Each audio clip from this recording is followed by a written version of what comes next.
The virtual campground is a community of RVers. We gather around the campfire to share stories, information, and travel tips that help you on your next adventure. Your camp hosts, Deborah and Barry Benton, are full-time RVers in search of quaint bookstores, cozy coffee shops with great Wi-Fi, and epic photography opportunities, all to share with you. So pull up your chair and join us in the virtual campground.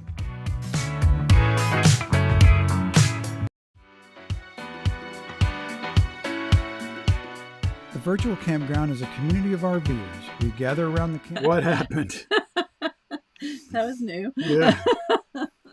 Welcome to the virtual campground. We're so glad you are here. I'm not sure why that started playing over again, but we're here. It was so good. The internet wanted it again. That's right.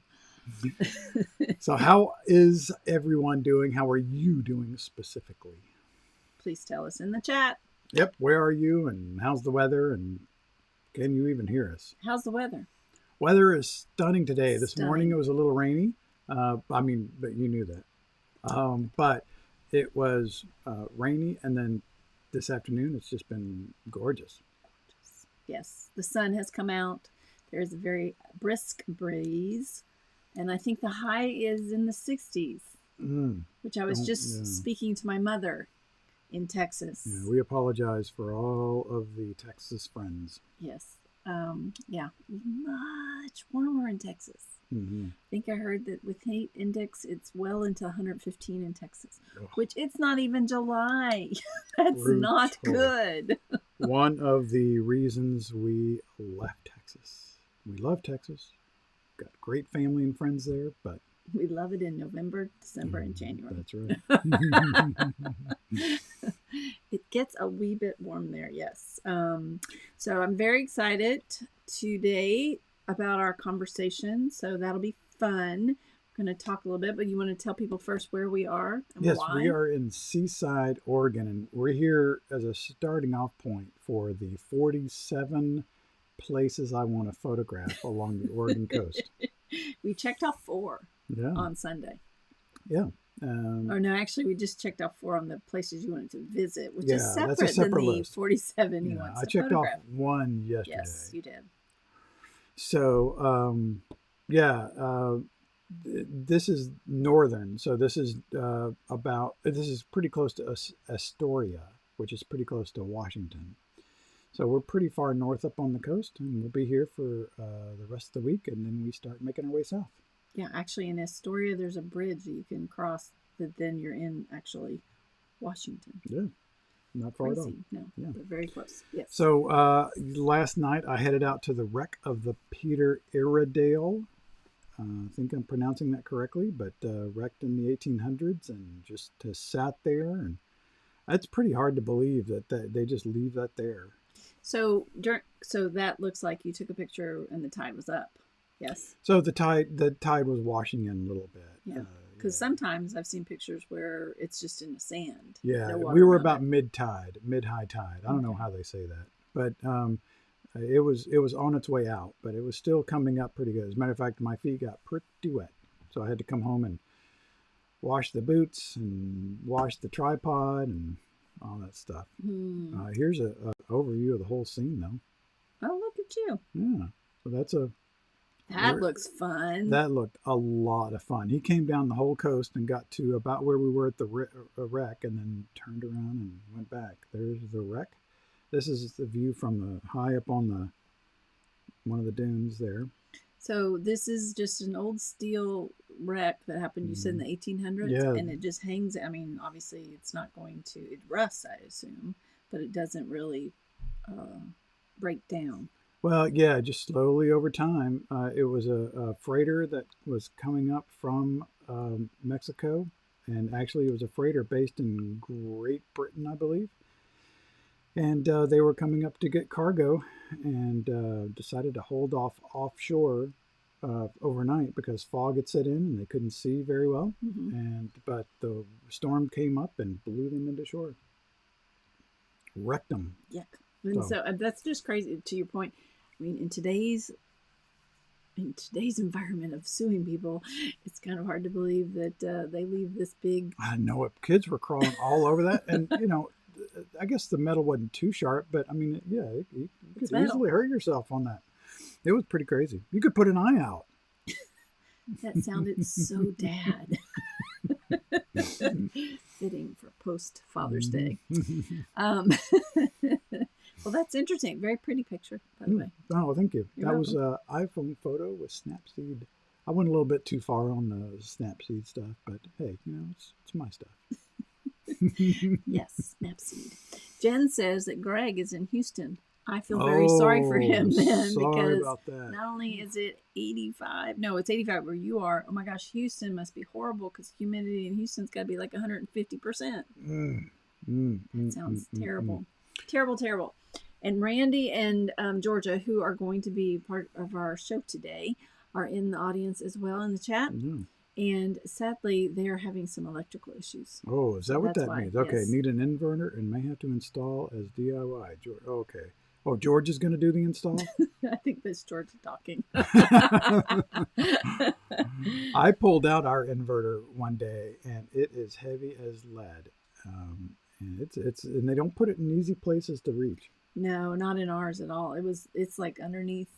You have to Yeah. slide out the slide that's in the bin, and Yeah. then nobody knew it was there for like that was part of the challenge when we took it to a shop. They couldn't even find the batteries. So I know there's some batteries in here, but where are they? Crazy. All right. Well, today's topic is about following your passion. Yes.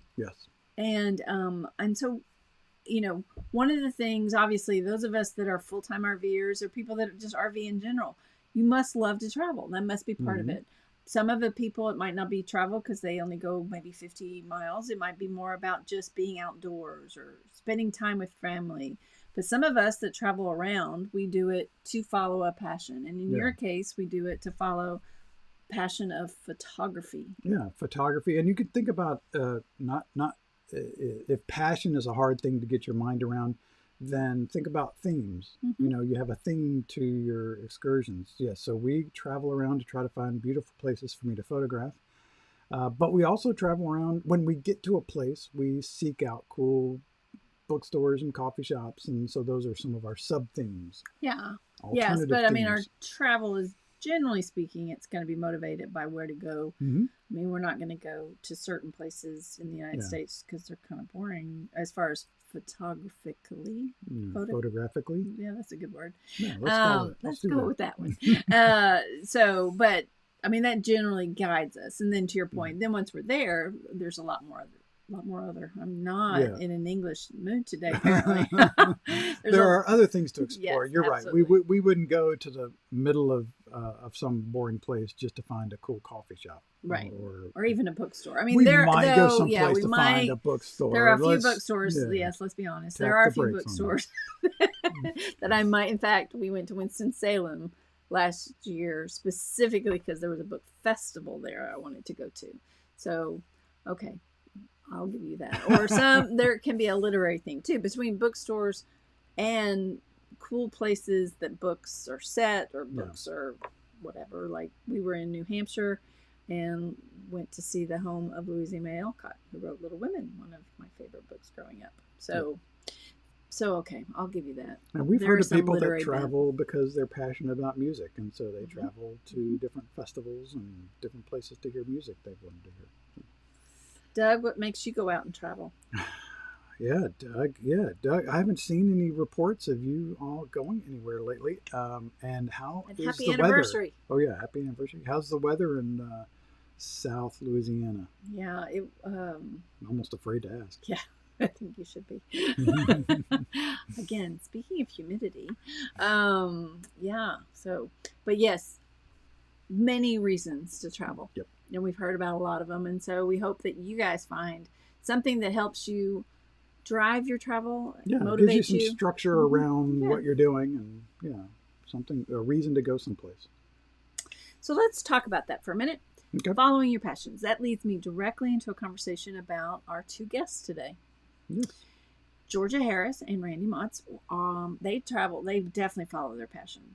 Their passion is travel for sure, but they also do it to pursue their love of hiking, music, and photography. And they have found a way to combine all those things into a really stellar way of traveling around. Yeah, fascinating couple. Yep. They do it to enhance their travel and also to share their love of these things with other people. And so let's hear from them.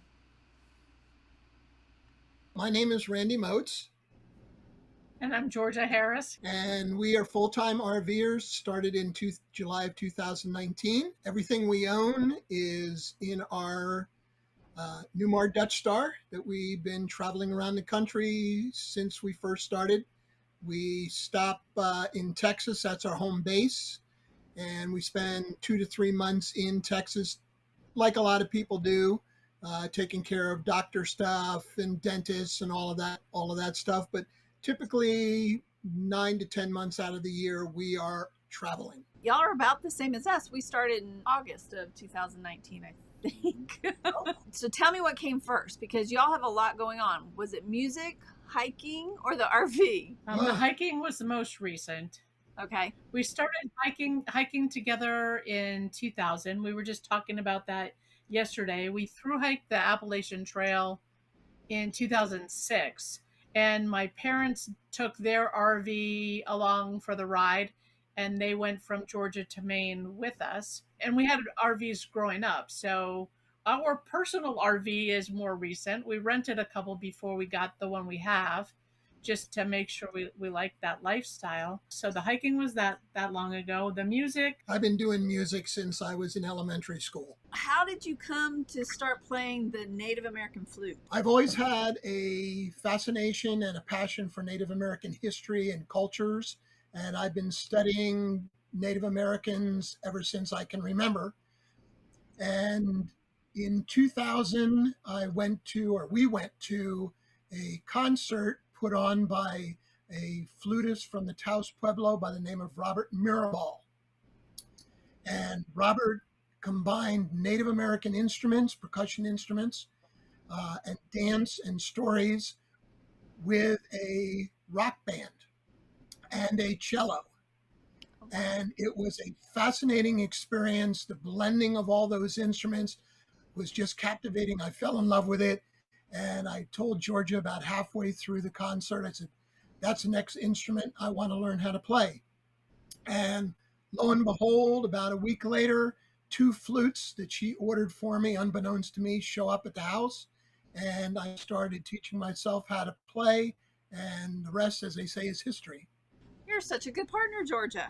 And so, how is the Native American flute different from other flutes? First of all, Native American flute is wood. Here's one. This is what they call a drone flute. Oh. Okay, so you have one note that's always the same note, and then you play a melody on the other side. it's not hollow. Okay, and it's not hollow all the way through. It's actually blocked right in this area, so the air goes in here, comes out a hole underneath, travels underneath this piece that they call the bird or the fetish, and then the air goes back into these holes here in front, and then these finger holes are what gives you the different notes. This differs obviously from a silver flute because you blow straight into the end of this, where with a silver flute, you blow across the flute. And these instruments are in one key. So if you want to perform songs in different keys, you need a flute for every one of those keys. Okay, so how many flutes do you have? I think I have 19 or 20. In the community of flute players, that's nothing. A small amount. That's a small amount. Most of the people I know have a minimum of 50. Wow, okay. Didn't see that coming, I gotta say. Didn't see that. Luckily, they're light, so I don't have to be concerned about weight, but they do take up space. Well, the other thing is we've got a bag full of percussion instruments, a big Taos drum, a big native drum, some smaller drums, and a complete sound system underneath in the bays with a projector, with a projector and a screen and for the speakers and amps and mixers and all of that. So where are your clothes? We don't have a lot of extra clothes. You have them on. We have a big closet in the back with maybe 1 or 2 dress outfits each. Well, Because the other thing that takes up space is we have three workstations in here. So there's three laptops, three pull-out trays with workstations set up on it, this Printer. a printer, a shredder, the whole office. well, and some of that equipment I imagine because I know Georgia, you're a photographer, and you will photograph Randy playing and then edit those that go on y'all's YouTube channel. So I do the videos and photos both. And sometimes it's a composite set of photos that I compile together and then put the audio with it. And sometimes it's live video that we do on site, or he's doing a live show that I record and then do the edits with that. So I use Adobe Premiere on my computer, but then I use Premiere Rush on my phone to do quick edits if they're a live show, a live video from the trail or something. You were in Big Bend and we were headed there. We just missed each other. And I know you Right. published a video in Big Bend of you playing, which was just beautiful. It made me curious. Do you have certain songs that you know you're going to play there, or are you making them up? When we do the live videos on site at places that we're traveling to, or we're hiking, those are all improvised songs. I just start playing, and things come to me. I don't read music. I do everything by ear and by memory. The hard part is doing so many videos is coming up with something original each time. Right. So then I have to switch flutes because just the sound of a different flute will give me different ideas on things to play. How did Native Americans take the fact that you are playing? Because you are not a Native American, correct? That is correct. I am not. So last weekend is a good example. At the Native Dawn Flute Festival, there were a number of natives and non-natives at the festival, and you had a Playing, chance to right? play, right? Yeah, all of us played natives and non-natives alike, and basically it came down to the love of the flute, and it didn't have anything to do with who was the player. Excellent. Whether they were native or not. In all my years of playing, I've ever had an experience where a native came up to me and criticized or questioned why I was playing Native American flute. Um, I stay away from powwows because that's a different venue altogether, and there I would be encroaching on the Spiritual. spiritual and the sacred aspects of the event if I played and I was not native. That makes a lot of sense. And then, how did you learn to play? Because it looks a little complicated. Actually, it's a relatively simple instrument to play. When you start putting little flourishes and ornaments and little things in to spice up the songs a little bit, it gets a little bit more technical. But I taught myself how to play uh, just using a book and a video that came along with the first two flutes that Georgia got for me. And then I played for quite a while until I felt like my playing was plateauing, where I wasn't advancing anymore. So I was lucky to be at a music theory class, and a young lady in the music theory class, we started talking, and she was a member of a flute circle, and she invited me to their flute circle. And then I asked her if there was somebody around who actually gave lessons, and she told me about a gentleman by the name of Dr. Ron Warren, who is Cherokee. He was teaching flute classes at a community college nearby in the evening once a week. So I signed up for his classes, and I took a basic class and an intermediate class from him over the course of a couple of years. And then I also attended some week long Flute Haven native flute schools over the course of a span of 5 or 6 years Clint Goss. with Clint Goss, and picked up some other things and had a chance to play with other instruments and other flute players, and things sort of advanced from there. And I'm just sort of building upon what I've learned, and it's sort of expanding my style of playing, moving more toward the new age style of playing where it's more meditative, more ambient than a traditional native style of music. I also do a lot of jazz and blues, and sort of my calling card is classic rock songs. I do a I lot of saw, classic rock songs. I saw some of those videos. Those were fun. That's and it's a really cool sound to add the recorder to some of those classic songs. Now, Georgia, have you been a photographer most of your life, all of your life? I've been shooting digitally with Canon cameras since 2000, so a little over 20 years. And the reason I picked up the first one is I was working on a CD-ROM training course in metrology or measurement science at work. And we had a contractor who was doing education design. And I looked at the photos that they were doing to go on the CD-ROM training course and I went, ew, I can do better than that.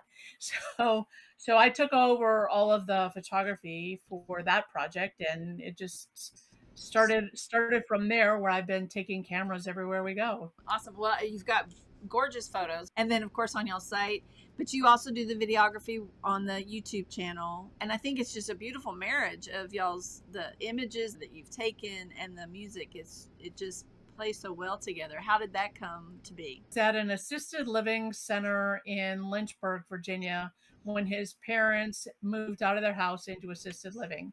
And they did activities there. And one of the things we tried at that point was to project the photos from the Appalachian Trail. That was the first set that ever went behind the show, and that started out the Windtalker experience, if you will. And from that point on, I collected photos from all the different places we've been and come up with different sets of photos. So we've got two different sets from the Southwest, one from the Appalachian Trail, one from the Smokies, another one from Scotland on the West Highland Way, one Nice. from England on the Coast to Coast path, and the ones from New Zealand, I still am filtering from about 20,000 photos.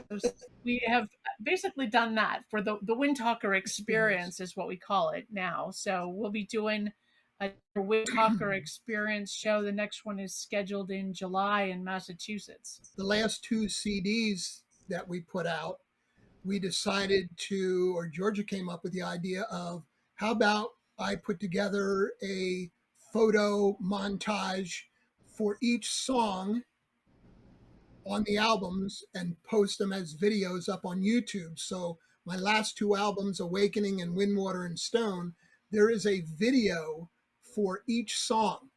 So you could go through the entire album and not just hear the music, but see photos that accompany that. In fact, in 2020, we even went as far as developing a calendar.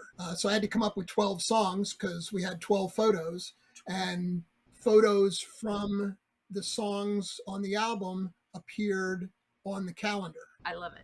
And of all these wonderful places that you visited and you've gotten to play in, Georgia, do you have a favorite one where you have videoed or taken pictures of and Randy's played?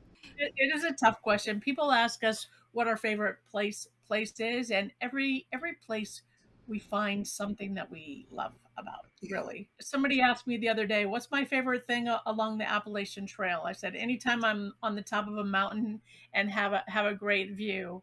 And my favorite thing is if there's a cloud inversion where you have the clouds below you at the mountaintop. Those are my favorite views. Now, I have to say, one of the most unique places that we ever played and did a video was in New Zealand.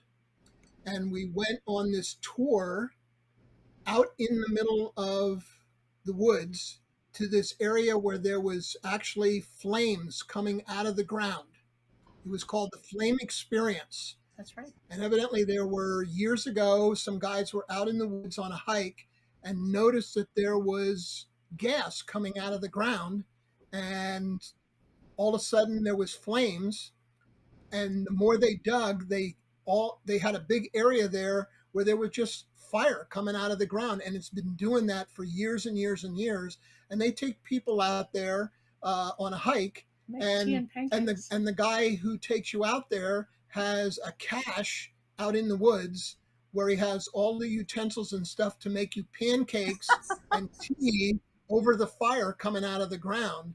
So I had my flute with me, so I played in front of these flames coming out of the ground. And we sent the video to this gentleman, and he used it for advertising for getting people, tourists, to come to this place. And the next thing we knew, this video that was just sort of off the cuff just took off. And it was like in a month's time, there was like 250 views of this, me standing in front of this ground in flames playing flute. That sounds really cool. So taking the music and the photography, you take that around, as you mentioned, and do different speeches with it. So that I think is wonderful. People can contact you through your website if they're interested in having you come do a speech. Is that right? That's correct. Yes. And is there other social media accounts that you want people to know you by? Well, we really obviously want people to go to the Wind Talker Music YouTube channel to see the videos. I think we're up to almost 175 videos now. We have the rmghadventures.com website, which sort of is our home site for George's photos, my music, information about us, our travels, that type of thing. And you can get to all the other sites from the RMGH Adventures website. Well, one of them that I would say that you missed there was the LinkedIn site. So one of the things that Randy's really wanting to do is get his music into real videos, not just mine, but movies. So doing movie television, and have some music there. So he's been linking up with people on LinkedIn to try and get more connections in that venue. G. Harris Mom on Instagram is where I encourage people to follow our travels. And typically I just post photos from hikes and travels. I try not to put family photos so much on Instagram and save that for Facebook with people that I actually know. Right, yeah. So, okay, wonderful. So I will definitely make sure that we put all those links in the show notes. So now that we've talked about your music, Randy, will you play something for us? Absolutely. This is the drone flute that I talked about earlier. So I'll see what I can come up with here.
So thank you so much for that concert. That was lovely. All right, that was pretty cool. That was awesome, right? Yeah, fascinating couple. That absolutely, and definitely check out his YouTube channel. Like he said, he has his albums on there with just music. It's lovely music you can watch the video, but it's also lovely music just to have going on in the background. I love it. It was very lovely. Kind of reminds me of when I get massages, so it's very calming. Yeah, very calming. Right.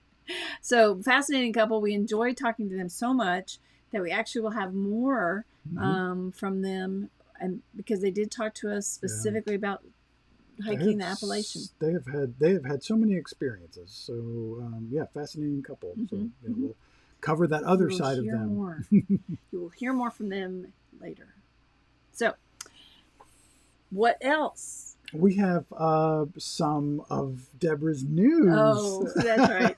Deborah's news rant is more what this one is.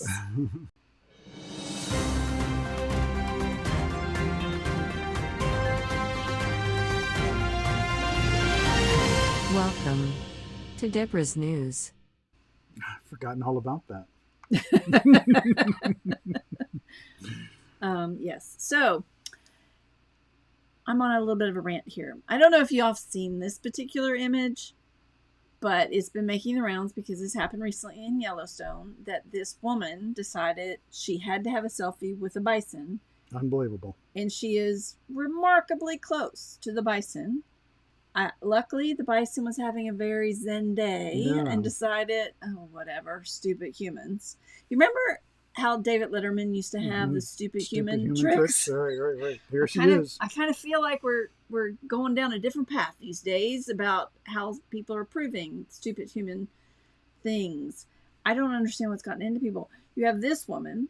You also have the guy that went and touched a bison calf to help it out of a ditch, and I'm sure he thought he was doing something good, helping the calf, but they had to dispose the calf because it kept going up to people, and its herd started to ignore it.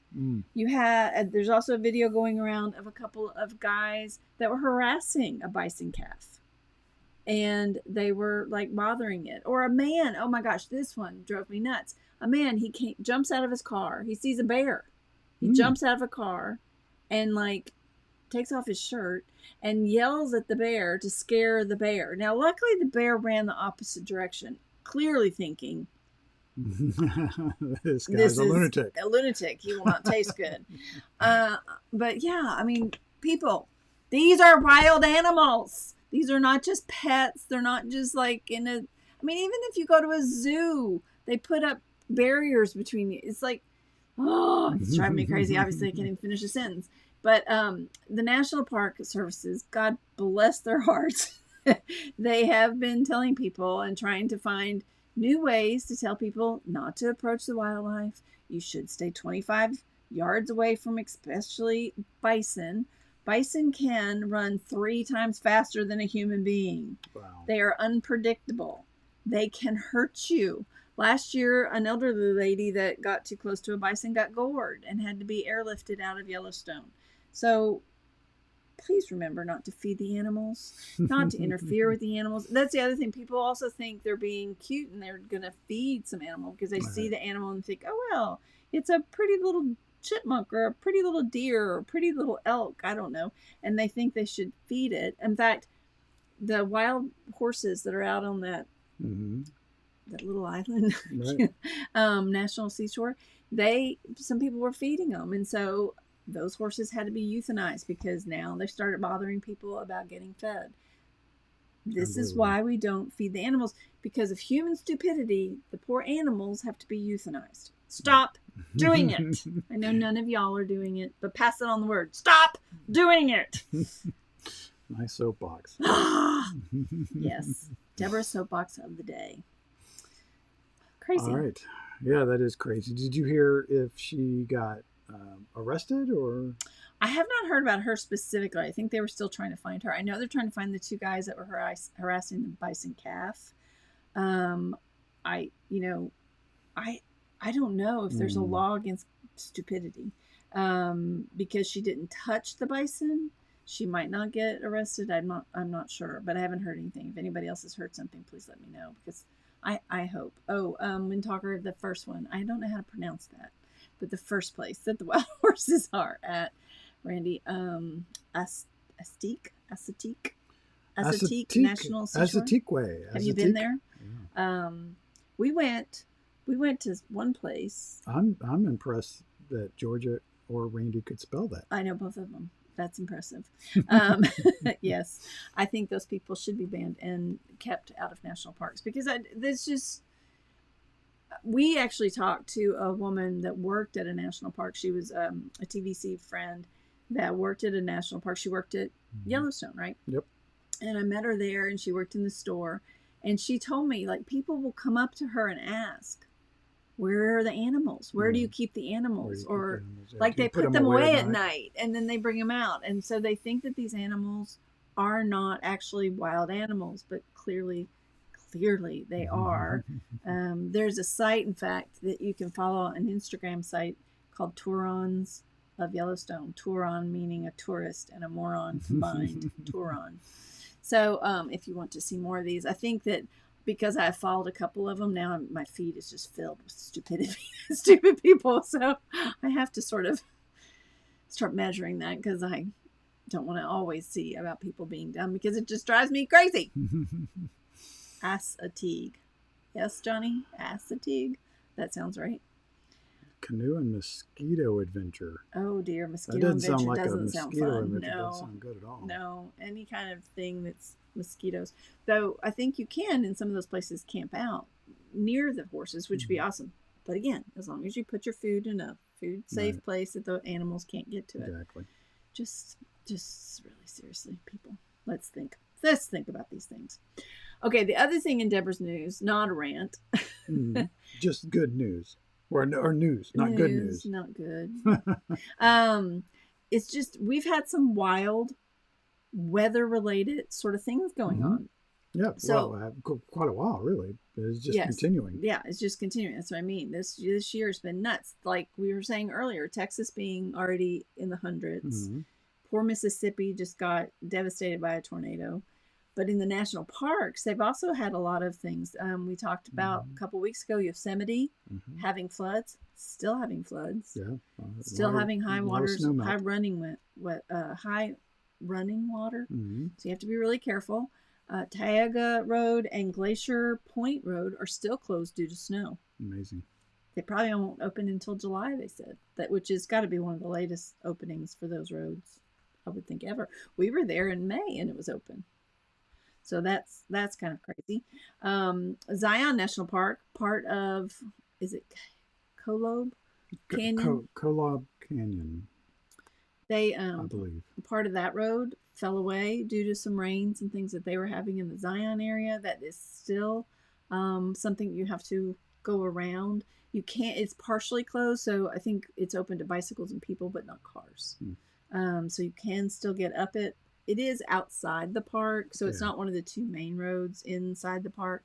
But do be careful. And again, for Zion, Yosemite, all Yellowstone, all of them, make sure you're checking before you go to any of these places what roads are open, what hikes are open. I saw one thing for Yosemite that talked about like the John Muir Trail was closed on certain days it was open. So you just really have to do your research and find out what they're doing to try to, I think they're trying to just make things available to people, but also being cautious, obviously, as we would want them to be. Don't fuss at them because something's closed. They're doing it for your own protection. The other thing that I saw this week, so you got all these waters and snow, but in California, in Sequoia National Park and Kings Canyon National Park, where the big trees are, they're about to go into stage 2 fire restrictions. Wow. So what does stage 2 mean? I think it just means that they have to start being really cautious about, I'm sure, no campfires. And they're starting to pay attention to the fact that the wildfires could get started. I mean, it's just it is devastating when it happens. And so they're going to start ratcheting down those things more and more often and earlier and earlier. Yep. And the thing is, and the good news part of this is there are more and more people going to national parks. After the pandemic, people seem to have rediscovered national parks. And some of the national parks that maybe people don't go to as often, which is great. The bad news is more people are going to national parks. And the more people that go, A, or Torons go, and B, just the more possibility of something going wrong, So it is a little bit crazy. Yep. So just be careful out there. Check the reports, check the roads, and don't touch the animals. That's right. If you don't remember anything from the show, that's it. Don't get near the animals. Don't get near the wild animals. Let them live in peace and harmony with you. That's exactly right. Is that exactly right? Okay, so clearly Barry's had to listen to me today. So he's tired of this topic. All right, so let's see. The other thing we wanted to talk about is this summer. Yes, we have a busy summer, lots of things going on. 47 places to photograph.